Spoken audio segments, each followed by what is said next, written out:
Ngalan sa Barangay Agape, ako pasalamat lang po sa mga Gobernador Agyap. Dili na lisod para namo ang pagdong dito sa Kapitol tungod kay sa munisipalidad o sa lungsod niya gihatod ang ato ang tabang pinansyal 25,000 K na provincial aid. So salamat kay Gob. Wala nang sa tananaw, kabayan ni Gobernador Agyap. Ako kayo masalamat po sa among barangay. Okay. Panampa po sa congressman.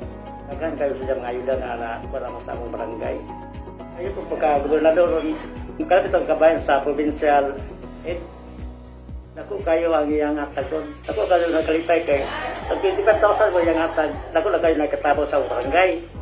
Salamat po lang sa ating malandong gobernador. Kadiya siya karon naghatag sa kaiyuhan. Kanina kita mo ay nalikapot na madung sa Kapitolyo kumuha sa ating provincial aid. Pero karon ang ato kayo maghalantong gobernador siya dyan ang nagdala din sa ating matagbarangay. Daghan kayo salamat gobernador.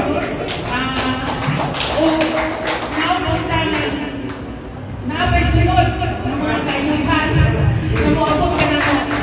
Huwag din ka magpapaya ang kasagan sa among lungsod sa luway o sa mga kabaranggayan. Mabuhay ang itong gobernador. Basta gusto na mo ipaambit ninyong tanan na importante ang inyong mga project sa ubos. So wag na mong itangtang. Nagpabili ng 100,000. Kung na 100,000 ang kada barangay for water, na ay 1 million ang kada mayor sa bukod. Na tayo road construction projects din. Kung na pa tayo other commercial building projects na kinahanglan si Mayor Larry, andang naman ko nga kung tabang